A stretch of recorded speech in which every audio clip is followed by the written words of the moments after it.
Gojo, जिसके पास limitless और 6 आई जैसे चीट स्किल है, जिसके जैसा बंदा 400 सालों में उसके क्लैन में खुद ही पैदा नहीं हुआ है। इतनी रेयर पावर इसके पास है। हम इसकी फैमिली के बारे में कितना जानते हैं, इसके बारे में आज हम बात करेंगे। मांगा और रियल लाइफ भाई दोनों में ही ये फैमिली एग्जिस्ट करती है। The Gojo clan exist in real world also, जहाँ पर अभी तक 4 6 आई यूजर पैदा हुए हैं, जिसके बारे में हमको मांगा में बताया गया है, जो कि अपने आप में ही एक बहुत बड़ी बात है, क्योंकि जो 6 आई वाली पावर्स है ना भाई, एक इनहेरिटेड स्किल है, यानी कि वो आपको आपके ब्लड लाइन के थ्रू मिल सकती है, लेकिन इसमें भी कंडीशंस हैं जिनका अप्लाई होना जरूरी है। लेकिन अगर आपके पास गोजो क्लैन के अंदर ये पावर है तो अभी ऑटोमेटिकली उस क्लैन के हेड बन जाते हो। और ये क्लैन भाई हमारा रियल में एग्जिस्ट करता था। इस क्लैन की जो ब्रांचेस है ना, वो हमको नारा पीरियड 1971 में देखने को मिलती है थ्रू आउट मांगा and in the real world also. भाई रियल वर्ल्ड इसलिए कह रहा हूँ क्योंकि जो गोजो क्लैन का डिसेंडेंट्स है ना, हमारा सुएगारा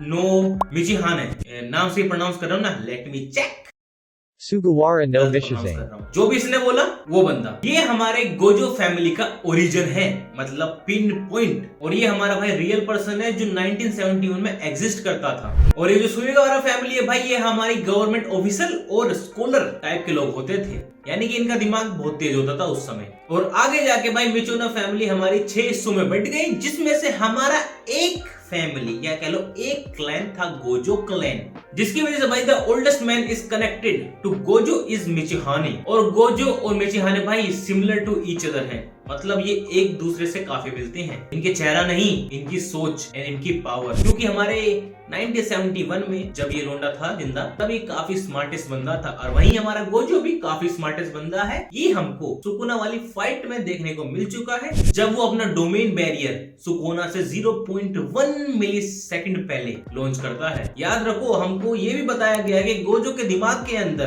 कुछ ज्यादा ही तेज चीजें चलती रहती है, यानी इन्फॉर्मेशन जो उसको मिलती है उसके ब्रेन और उसकी बॉडी आपस में कनेक्ट नहीं कर पाती है। जहाँ पर हमारा मिचिहाने एक प्रोडिजी था रियल वर्ल्ड में, वहीं हमारा गोजो प्रोडिजी है सोर्सरर वर्ल्ड में। और मिचिहाने के ऊपर भाई कई सारी स्टोरी है कि वो कैसे वेंजफुल स्पिरिट बना इन जापान। जापानीज आती है तो पढ़ लेना। पर यही नहीं, हमारे जो गेगे हैं, जो इस मांगा का ऑथर है, उसने सारे के सारे कैरेक्टर नहीं तो बहुत सारे कैरेक्टर रियल वर्ल्ड से ही उठाए हैं। सुकुना एक एग्जांपल के तौर पे ले लो, और हमारा गोजो एग्जांपल के तौर पे ले लो, मतलब गोजो क्लैन, ये वाला गोजो नहीं। तो मिचिहाने भी भाई जेजे के वर्ल्ड में एग्जिस्ट करता है, जो उस समय हेयन एरा में काफी बड़ा, काफी ज्यादा ताकतवर सोर्सरर था। और चैप्टर 12 के अंदर ही हमको गोजो ने एक चीज बताई है कि 80% टैलेंट जेनेटिक्स से आता है, जिसके कारण से हमारे जो यूता है और गोजो भाई दोनों लॉन्ग लास्टिंग ब्रदर है, यानी कि डिस्टेंट रिलेटिव है, जिसके कारण से दोनों ही कर्ज एनर्जी को काफी अच्छे तरीके से यूज कर सकते हैं। वहीं यूता के पास गोजो से ज्यादा कर्ज एनर्जी है, ऑलमोस्ट डबल, मगर हमारा जो गोजो है उसके पास 6 आई एंड लिमिटलेस है, तो उसके कारण से वो हर किसी पे भारी पड़ता है। एंड ऑल्सो गोजो के पास भाई उसकी फैमिली की सीक्रेट टेक्निक है, जो क्लैन हेड के अलावा कोई और नहीं सीखता। ये चीज हमने सुकुना वर्सेस गोजो की फाइट में देखी थी, जहां पर उसने ब्लूमिंग ब्लॉसम ये वाली टेक्निक यूज करी थी। लगता है राइटर ने स्पेलिंग गलत लिख दी, मैं यहाँ पे करेक्ट कर दूंगा। तो भाई गोजो क्लैन काफी बैडेस्ट क्लैन है, वो अपने आप में ही एक प्रेस्टीज रखता है थ्रू आउट दी एरा, मतलब हर एरा में हमारा गोजो क्लैन हमेशा टॉप पे रहा है, जहाँ पर वो जेनन फैमिली से कुछ ज्यादा ही लड़ता है, पता नहीं क्यों। एक यही वजह हो सकती है, शायद इनकी लड़ाई के चक्कर में ही जब गोजो शिबुया में कैद हुआ तो भाई जेनन फैमिली को घंटा फर्क नहीं पड़ा। उनके हिसाब से तो ये लोंडा मर भी जाए तो भी उनको फर्क नहीं पड़ेगा, मतलब वो कितनी बड़ी मिस्टेक थी वो अब जाकर उनको पता चलेगी, जब अपना किंग ऑफ सोर्सरर सुकुना हर किसी की वाट लगाना चालू करेगा मेगोमी बॉडी के अंदर, जो कि जेनन फैमिली का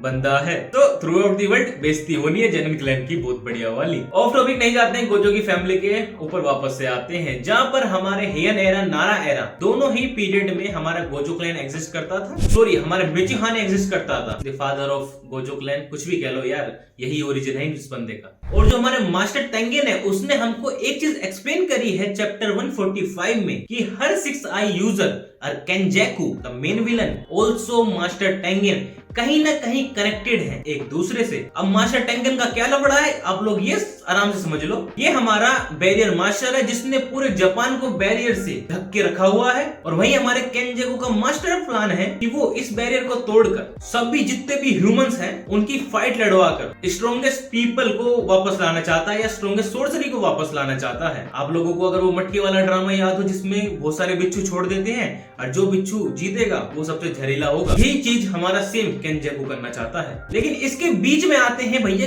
कई सारे लोग, स्पेशली कह लो 3 लोग, हमारे master Tengen, star vessel plasma and the 6i user. 6i user इसलिए क्योंकि एडो पीरियड में केंजेगो को जिसने हराया था वो हमारा एक 6i यूजर था, जिसके कारण से हमारे केंजेगो की 6i यूजर से फटती है, और इसी के कारण ही इसने शिबुया में हमारे गोजो को सील किया था। स्टार वेजा प्लाज्म इसलिए क्योंकि हमारे मास्टर टेंगन को हर 500 सालों में एवोल्व होना पड़ेगा, अगर वो नहीं होगा तो वो इविल स्पिरिट में बन जाएगा या फिर अच्छा इंसान बन जाएगा, ये बस लक पे ही बेस करता है। जिसके कारण से हर एक 6i यूजर ने, जो हमारा पीछे का एवोल्यूशन हुआ था 2006 में हुआ था जिसमें गोजो हमारे वेसल को नहीं बचा पाया था, मतलब वेसल मर गया था, लेकिन जो पिछले हमारे जो 4 यूजर थे 6i के उन्होंने अपना मिशन पूरा किया था, जिसके कारण से केंजेगो का प्लान कभी सक्सेसफुल हुआ ही नहीं। 1000 साल तक ये लोंडा नए नए प्लान लेके आया है जिससे कि भाई ये 6i यूजर और प्लाज्मा वेसल को पैदा होने के 2 साल में ही मार सके, मगर हर बार ये फेल ही हुआ। लेकिन 2006 में ये पास हो गया with 100 mark with the help of Toji. अभी तोजी इतना बड़ा क्रूशियल कैरेक्टर बनाना हमारे गोजो की डेथ में, याद रखना सुकुना ने गोजो को नहीं मारा, गोजो को मारने वाला हमारा बंदा है तोजी। रियली भाई इस बंदे ने इसकी वाट लगा दी थी। जिसने भाई एनिमी देखा है जुजुत्सु काइसेन के मांगा अभी भी फॉलो कर रहा है या पिछले चैप्टर याद है तो उसको पता होगा। बिकॉज ऑफ तोजी केंजेगो का प्लान सक्सेसफुल रहा और कलिंगनेरी फिर से यहाँ पढ़ लेना गेम स्टार्ट हुई जो हमारी 1000 साल बाद 2018 में होनी थी, जिसके कारण से हमारे गोजो वर्सेस सुकुना की फाइट हुई। पूरा मास्टर प्लान हमारे केंजेगो का था क्योंकि एक फेटल कैरेक्टर है हमारा 6i यूजर्स, या कह लो जितने भी रहे हैं। जेनेन फैमिली के क्लैन के हेड ने भी एक बार 6i यूजर्स से फाइट करी थी जिसमें दोनों ने भाई तीर्थ डेथ तक लड़े थे, मतलब मरने तक लड़े थे ये दोनों। और जेनन क्लैन भाई कोई हवा क्लैन नहीं है, असलियत में एग्जिस्ट करता है। एंड सेकंड थिंग काफी ज्यादा स्ट्रॉन्गेस्ट क्लैन है जेजेके में एंड द रियल वर्ल्ड में भी। भाई यही सब जानते हैं हम गोजो की फैमिली के बारे में, इसके अलावा कुछ नहीं जानते हैं। आगे जाके हमको शायद और बहुत कुछ पता चलेगा यूता के थ्रू। लेकिन फिलहाल ये समझ लो मैंने ये टॉपिक क्यों चुना, क्योंकि भाई हमारा गोजो मर चुका है एंड उसका बदला लेने के लिए हमारे गोजो क्लैन वाले आएंगे जरूर, बिकॉज क्लैन हेड मारा गया है। 6i क्लैन हेड ऑटोमेटिकली बन जाता है। और ये चीज आप इससे भी जान सकते हो कि भाई खुद लिख रखा है ऑथर ने कि भाई हमारा गोजो को इतना प्यार मिला कि स्पॉइल्ड पर्सन था, जो कि अपने आप में एक इंटरेस्टिंग फैक्टर बन जाता है। जब किसी का लाड़ा न मरता है ना तो बाप गुस्से में जरूर आता है, और हमको क्या पता फाइनली गोजो के पिताजी के बारे में पता चल जाए। याद रखो इसकी फैमिली के बारे में हम कुछ भी नहीं जानते हैं सिवाय रियल वर्ल्ड के, और थोड़ी बहुत जो चीजें हमारे मास्टर टेंगिन ने मेंशन करी है या फिर हमारे केंजाकू ने मेंशन करी है, इसके अलावा हम कुछ भी नहीं जानते। आई होप ये वीडियो आप लोगों को पसंद आई हो। अगर पसंद आई है तो वीडियो को लाइक, चैनल को सब्सक्राइब जरूर करना। Thank you for watching.